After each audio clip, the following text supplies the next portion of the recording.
buscamos, ó Deus, em oração mais uma vez, porque sabemos que a nossa limitação, nós somos totalmente incapazes por nós mesmos de compreender, de crer e de obedecer a Tua palavra. Não for, ó Deus, pela ação do Teu Espírito Santo, se não for por Ele, nós jamais conseguiremos Te obedecer. Por isso nós pedimos ao Senhor, instrua-nos em Tua palavra, conduza-nos por meio da Tua santa palavra, aplique-a ao nosso coração. Clamamos isso ao Senhor, em nome de Cristo Jesus. Amém. Então nós temos visto no capítulo 11, a partir do versículo 7, que viver pela fé requer não perder Deus de vista, ou seja, não desviar os nossos olhos da pessoa de Deus, estar o tempo todo mirando o Senhor Deus através da sua palavra, obedecendo a sua palavra. Nos lembra o que diz o autor aos Romanos, no capítulo 12, olhando firmemente para o autor e consumador da nossa fé, Jesus.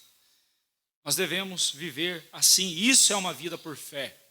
E nós já vimos no versículo 7 e 8, na semana passada, que existem dias bons e dias maus na vida de um servo de Deus. E que em todos os dias nós devemos viver pela fé. Quer sejam dias bons, dias alegres, dias ensolarados, ou dias tristes, dias escuros, cercados pelas trevas, dias angustiantes, nós devemos viver pela fé, confiantes no Senhor Deus. E agora, no versículo 9 e 10, o pregador diz assim: alegra-te, jovem, na tua juventude, e recreie-se o teu coração nos dias da tua mocidade. Anda pelos caminhos que satisfazem o teu coração e agradam aos teus olhos. Sabe, porém, que de todas essas coisas Deus te pedirá contas. Afasta, pois, do teu coração o desgosto e remove da tua carne a dor, porque a juventude e a primavera da vida são vaidades.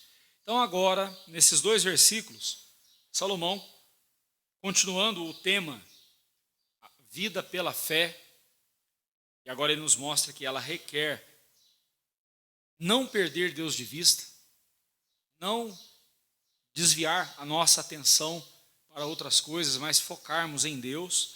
Ele vem nos mostrar então que é preciso tomar cuidado com as ilusões dessa vida.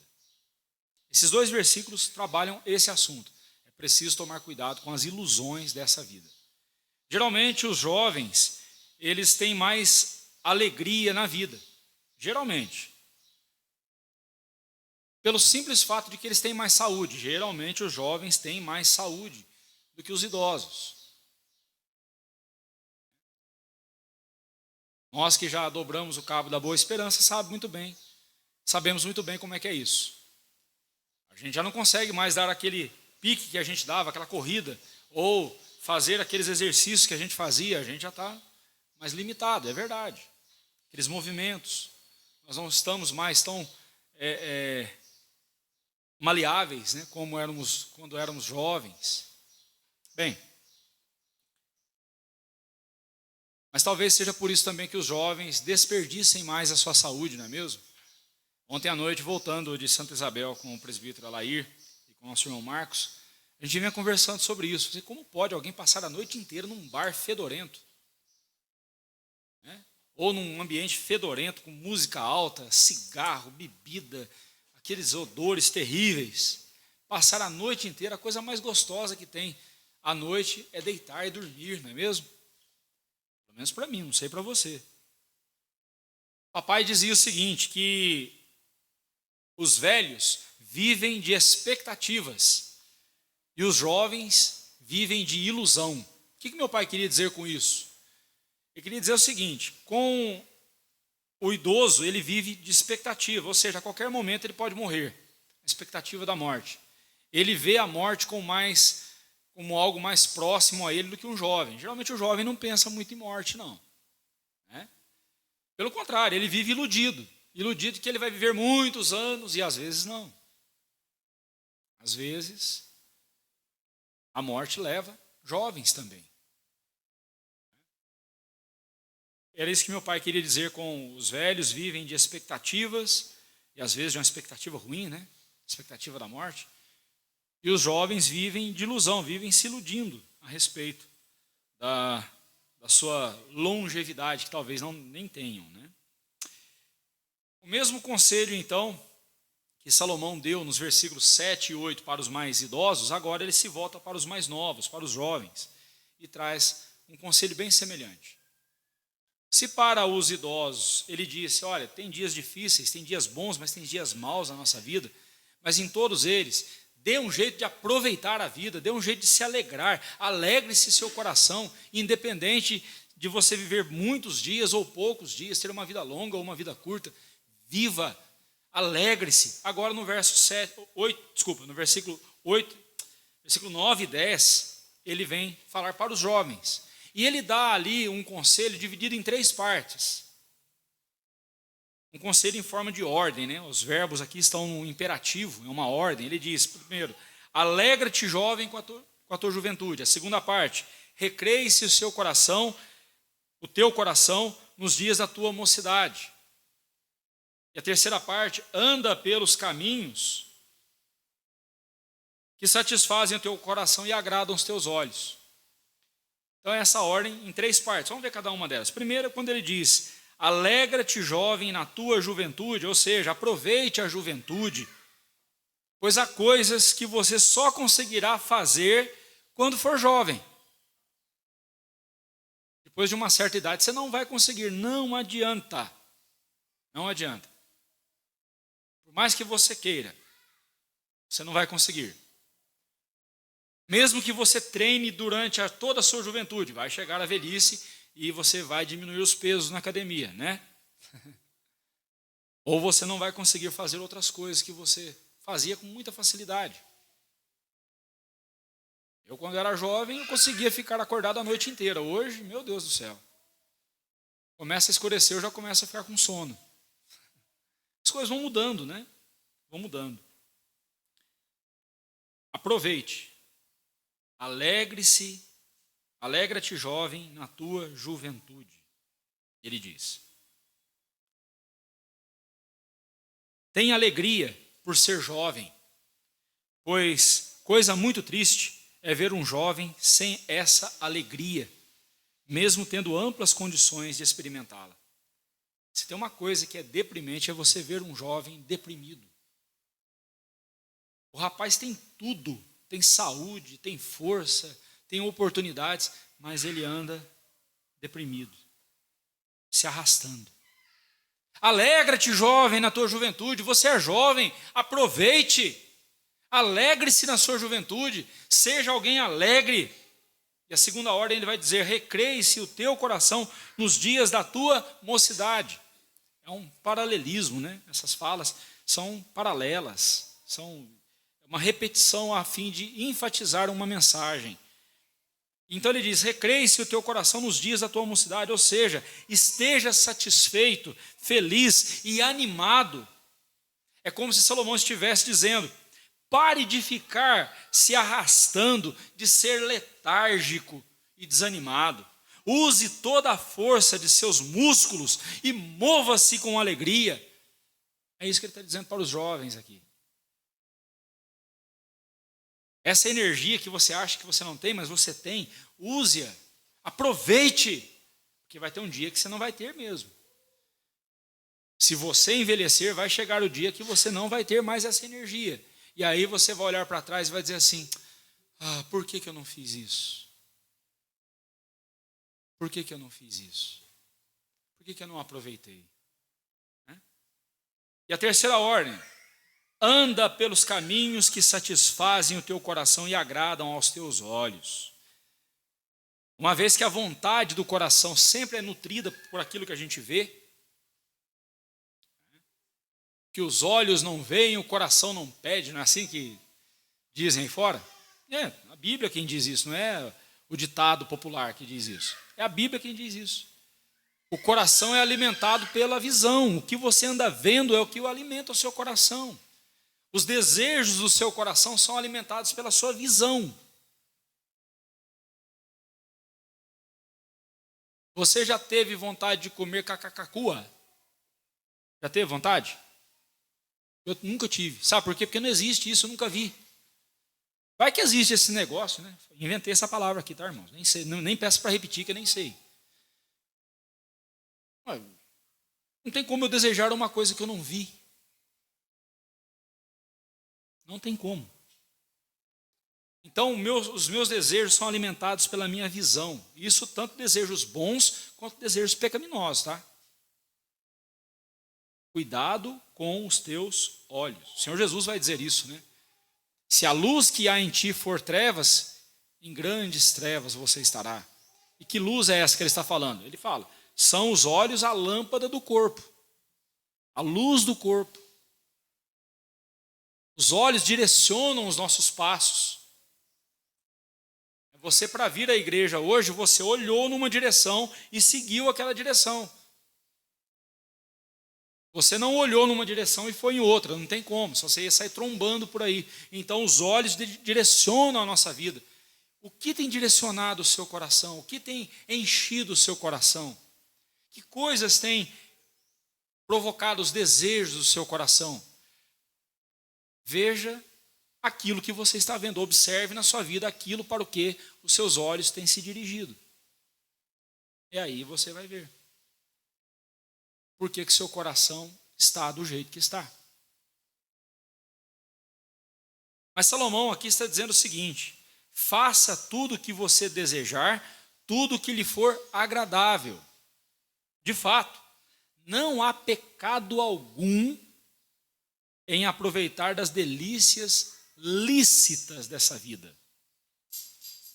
Tá? Não estou falando para você aproveitar de tudo que a vida oferece, não. Estou falando de aproveitar das coisas boas, das coisas lícitas, das coisas que não ofendem a Deus, das coisas que não desagradam a Deus.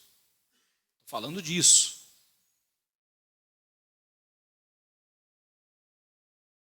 Estou falando disso. A Bíblia está dizendo disso. Aquilo que for bom, aquilo que for agradável a Deus, aquilo que for louvável, aproveite, meu irmão. Não há pecado algum nisso. Pelo contrário, 1 Timóteo 4, versículo 4 diz: pois tudo que Deus criou é bom, e recebido com ações de graças, nada é recusável. Ele estava falando ali especificamente de alimentos, né? E tem gente que gosta de dizer para você: você não pode comer isso, você não pode comer aquilo, porque é pecado. Não, meus irmãos. Se é alimento, se é coisa que Deus deixou para alimento, coma. Não é pecado. Agora, coma com moderação. Evite algumas coisas que vão fazer mal para a sua saúde. Comer açúcar não é ilícito, não é pecado.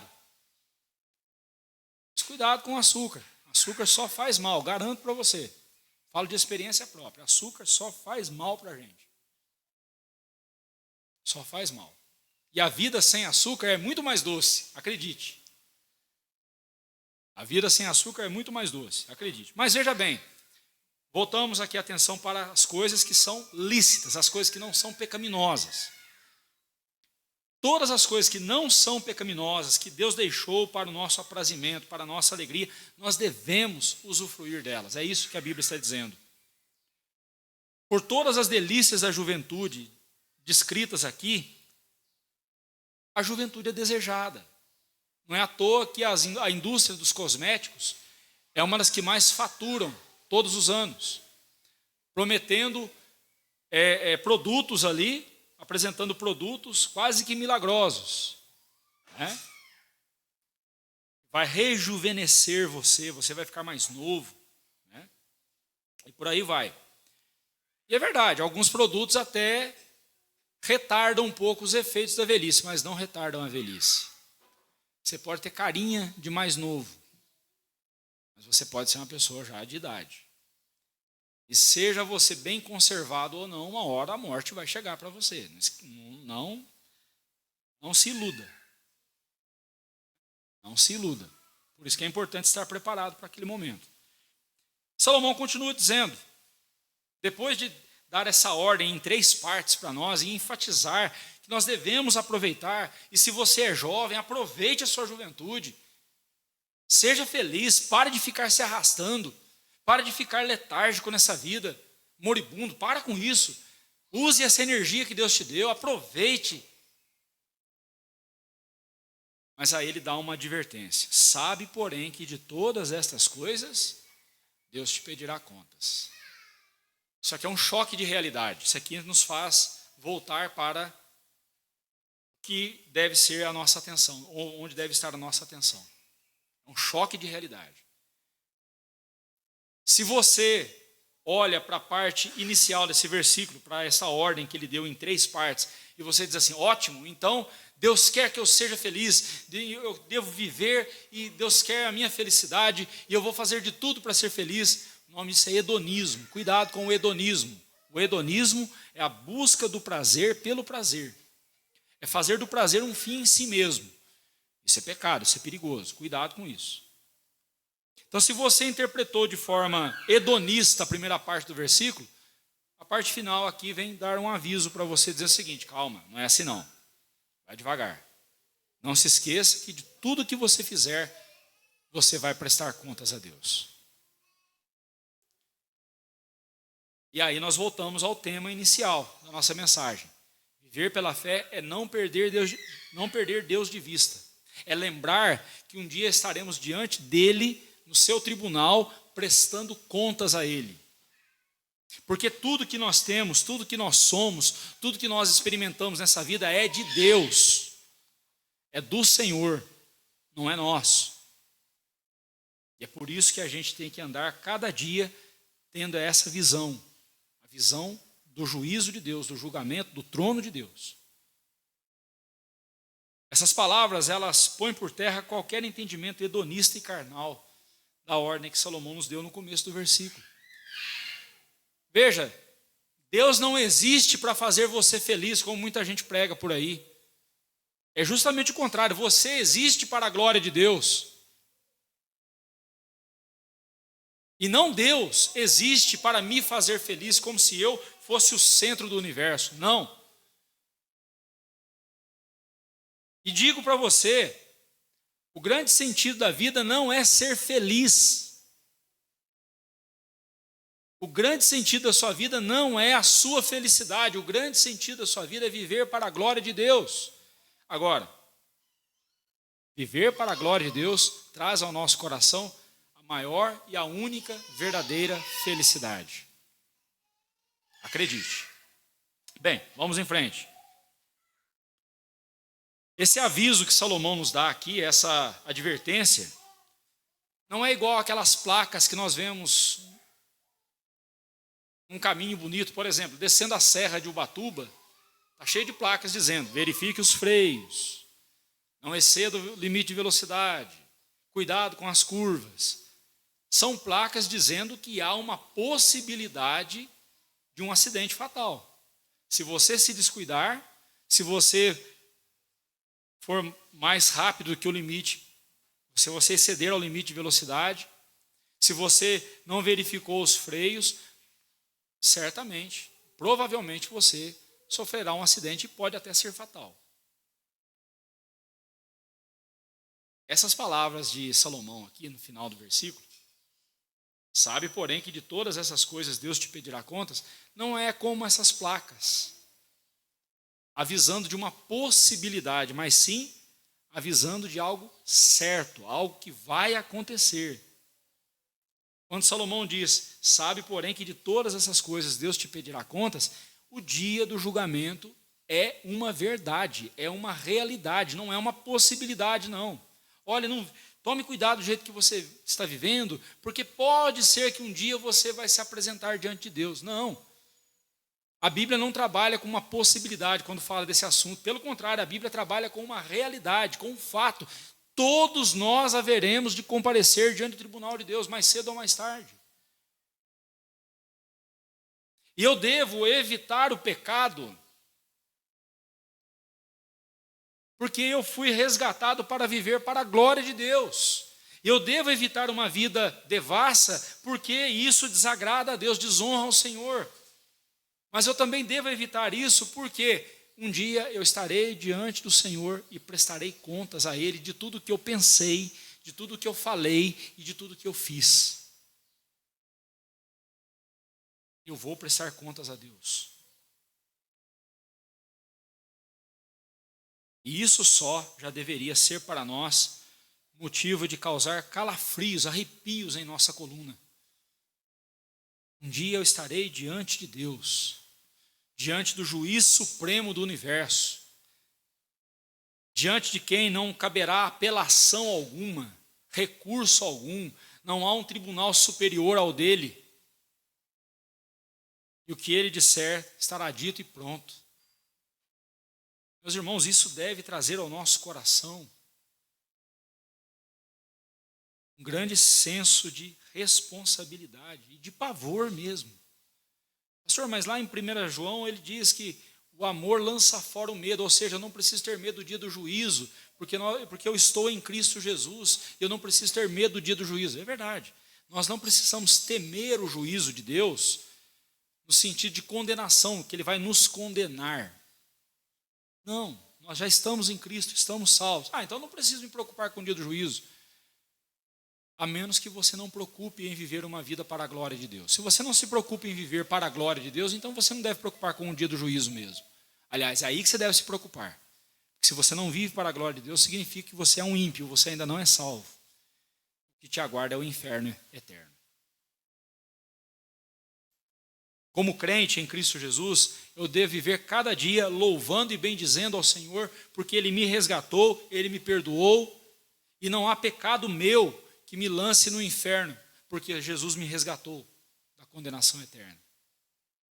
E por isso mesmo eu quero viver cada momento da minha vida, eu devo viver cada momento da minha vida louvando e glorificando a Deus, por tão grande amor que Ele derramou sobre mim. É necessário ter cautela e prudência. Salomão está dizendo isso para nós aqui. Jovem, aproveite a sua juventude, mas tenha cautela, seja prudente. Sabe por quê? Porque o plantio é opcional, mas a colheita é inevitável. Você pode escolher a semente que você vai plantar, mas depois que você plantou, a colheita é inevitável. E é aquela ali, é aquela semente que você plantou. O que você está plantando para a eternidade? Eu te pergunto. O que você está plantando nesta vida para a eternidade? Observe como o nosso coração é traiçoeiro. Vejam como que maravilhosas bênçãos que Deus nos concede.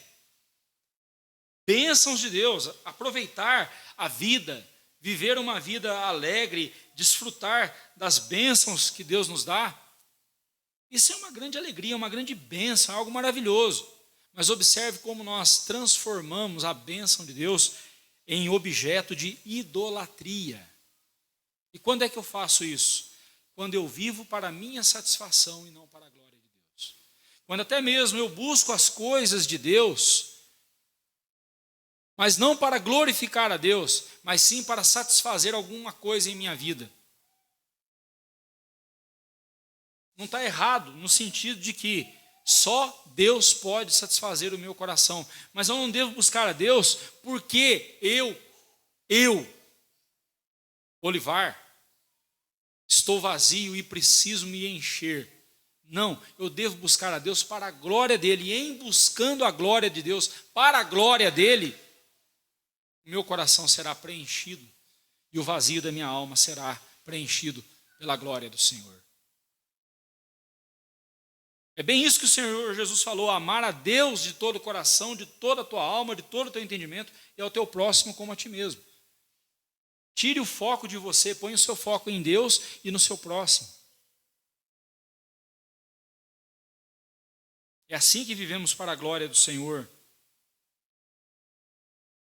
Para os que idolatram a juventude e acham que a juventude é a melhor fase da vida, preste atenção no que Salomão diz agora no verso 10. Afasta do teu coração o desgosto e remove da tua carne a dor. Uma vida desregrada, mesmo em coisas lícitas,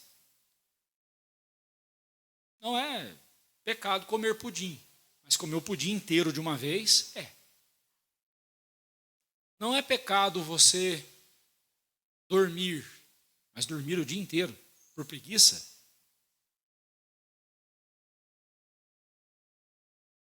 Então veja bem, afasta do teu coração o desgosto e remove da tua carne a dor. A palavra desgosto e dor aqui são sinônimas. A palavra desgosto pode ser traduzido por irritação, provocação, aflição, angústia, frustração. Todos nós já lidamos com frustração, não é mesmo? Frustração é bom de vez em quando, a gente precisa passar por algumas frustrações para a gente aprender a dar valor nas coisas. Pais, não livrem seus filhos das frustrações, diga não para eles de vez em sempre, não de vez em quando, mas de vez em sempre. É bom, não é masoquismo não, tá? Não é sadomasoquismo não, mas é bom eles experimentarem a frustração para que eles aprendam os limites das coisas. Deus faz isso conosco.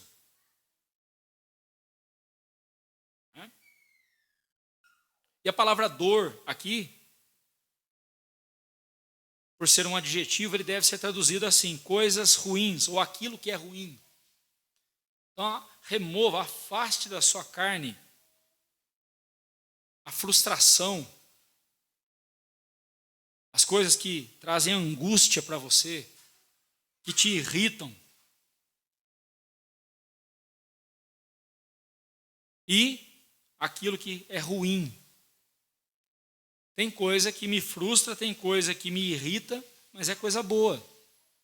Quando eu ouço uma pregação na qual eu sou espancado pela palavra de Deus, ainda que isso me deixe com uma sensação de frustração ou me deixe irritado, eu não gosto de ouvir certas verdades, ninguém gosta, mas, como o pastor Altair falou agora há pouco na ceia, por que a salvação é algo que mexe com os brios do ser humano? Porque o ser humano é orgulhoso. E aí eu ouço que a coisa que eu mais preciso na minha vida, que é a salvação, eu não posso pagar por ela, tem que ser de graça. Isso para um orgulhoso, para alguém que é arrogante, meus irmãos, isso é intragável, é inaceitável, é inadmissível, é frustrante. Mas Salomão não está falando desse tipo de coisa, ele está falando aqui o seguinte, de coisas que causam dor na sua vida, coisas que atrasam a sua vida, coisas que fazem você perder seu tempo, e depois, quando você olha para trás, você diz assim, puxa vida, por que eu fiz isso?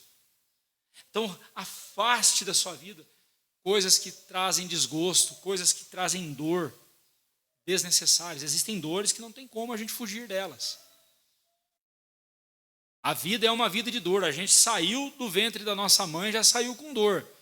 Ninguém chegou nesse mundo sorrindo e soltando fogos de artifício. Já chegou chorando, não é? Todo mundo foi assim. A gente já entra chorando no mundo e se a gente só não vai chorar no dia da nossa morte porque a gente não vai estar vivo para ver. Mas a gente vai ver a morte de outros e a gente vai chorar pela morte de outros. É assim, a vida, ela começa com choro e termina com choro, não é? É difícil. Mas o problema não é começar a vida com choro e morrer no choro. O problema é passar a eternidade no choro eterno, onde há choro e ranger de dentes, no inferno. Isso é o problema. Esse é o problema. Então Salomão, agora no versículo 10, se no versículo 9 ele falou de cautela, aqui agora ele nos fala de discernimento. É preciso ter discernimento, é preciso separar as coisas, começando por viver equilibradamente. Não é porque é lícito, como Paulo diz lá em 1 Coríntios 6,12, todas as coisas me são lícitas, mas nem todas me convêm, todas as coisas me são lícitas, mas eu não me deixarei dominar por nenhuma delas. E ainda no capítulo 1 Coríntios 10, 23, ele diz, todas as coisas são lícitas, mas nem todas convêm, todas são lícitas, mas nem todas edificam. Isso é discernimento. Não é porque uma coisa em si mesma não seja pecaminosa, que eu devo me deixar dominar por ela.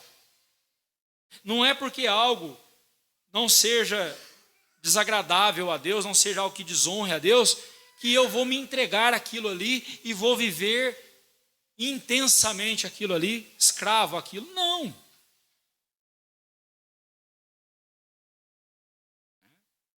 É igual aquela criança que chega para a mãe e fala assim: eu não quero comer o que você pôs aqui no almoço, eu não quero comer. O que você quer? Eu só quero sorvete, só quero a sobremesa. Aí a mãe: tá bom, você quer sobremesa? Então tá aqui o sorvete. Você vai comer o pote todinho, fique à vontade. Coma até você não aguentar mais. Ele come, toma sorvete. Aí ele se sente satisfeito. Ah, que bom, que mamãe legal. Essa mãe é muito boa. Só que chega à noite, na hora da janta, aí o corpo dele já está querendo uma janta, algum alimento mais saudável.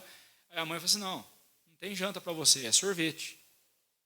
Termina o pote de sorvete que você começou. Tá bom. O sorvete estava bom, vou tomar um sorvete. No dia seguinte, ele acorda de manhã com aquela vontade de comer um café da manhã mais saudável. Ele senta à mesa esperando, vem a mãe com o pote de sorvete. Mais sorvete para o menino. Mãe, o que está acontecendo? Isso aqui é só sorvete que tem. Toma. Você imagina o desgosto, imagina a dor que esse menino vai trazer para si, né? Cuidado, tá, irmão? Cuidado com isso. Não é porque o que você está fazendo por si só não seja algo pecaminoso que não possa trazer problema para a sua vida.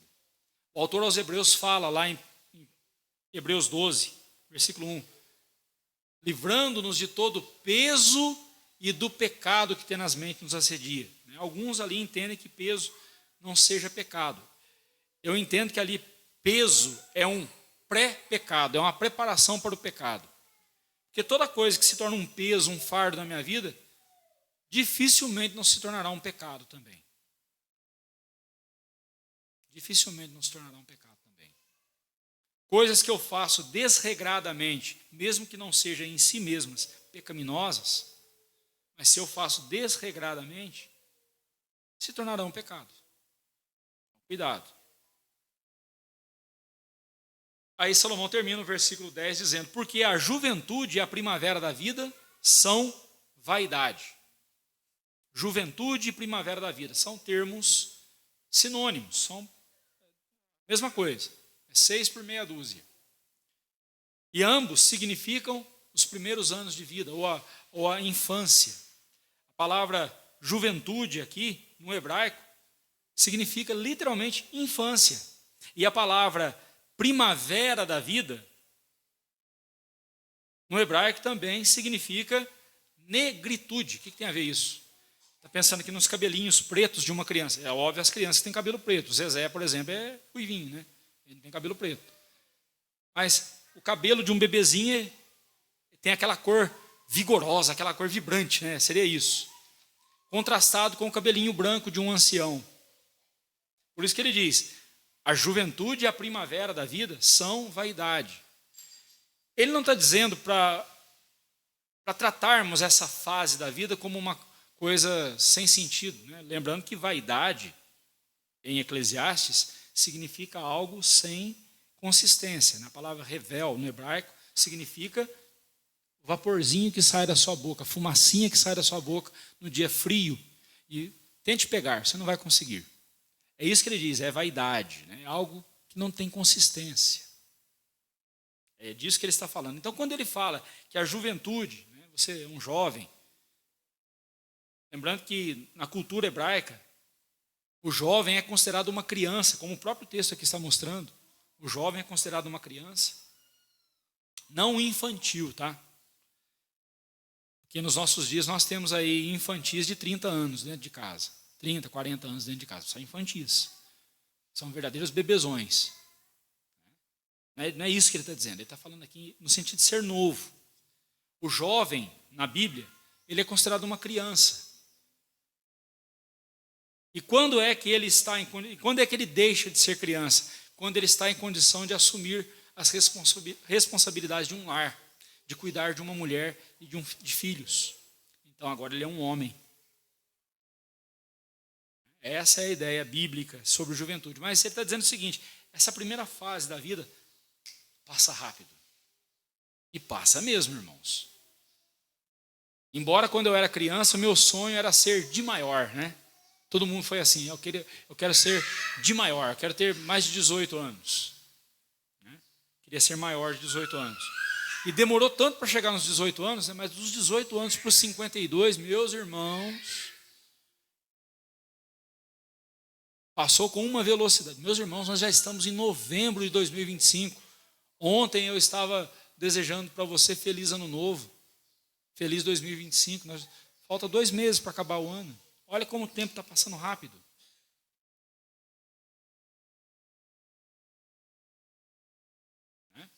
Então, Salomão vem dizer que essa primeira fase da vida ela é uma vaidade, ela passa rápido.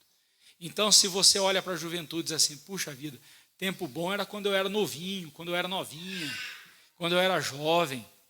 Irmão, saia dessa ilusão, saia disso. Viva cada dia da sua vida para a glória do Senhor.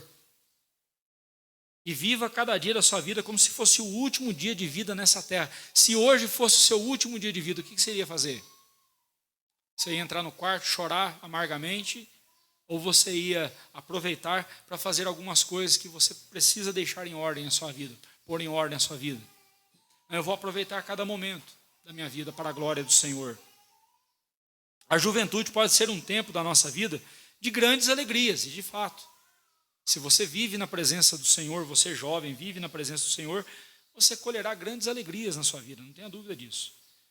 Grandes realizações, grandes experiências. Mas também pode ser,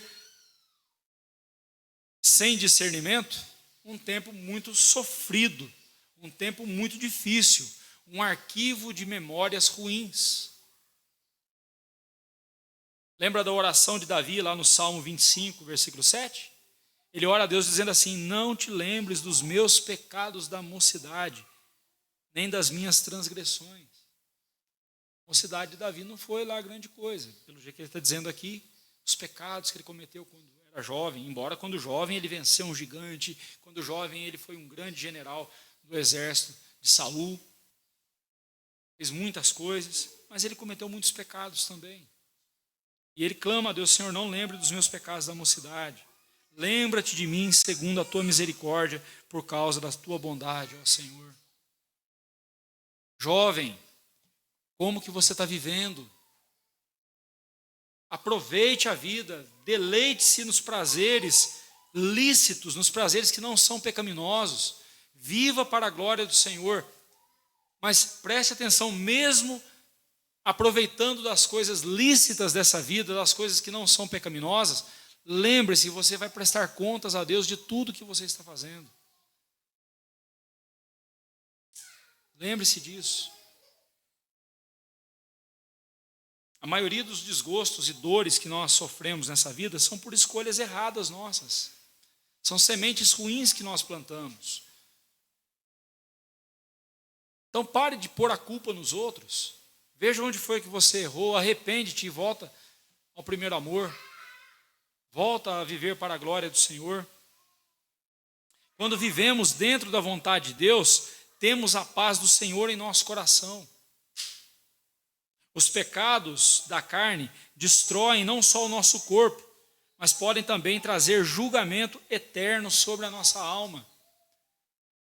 Não brinque com o pecado, não se deleite com o pecado. Deleite-se nas coisas lícitas, nas coisas que honram ao Senhor. Não brinque com o pecado, porque o pecado é coisa séria.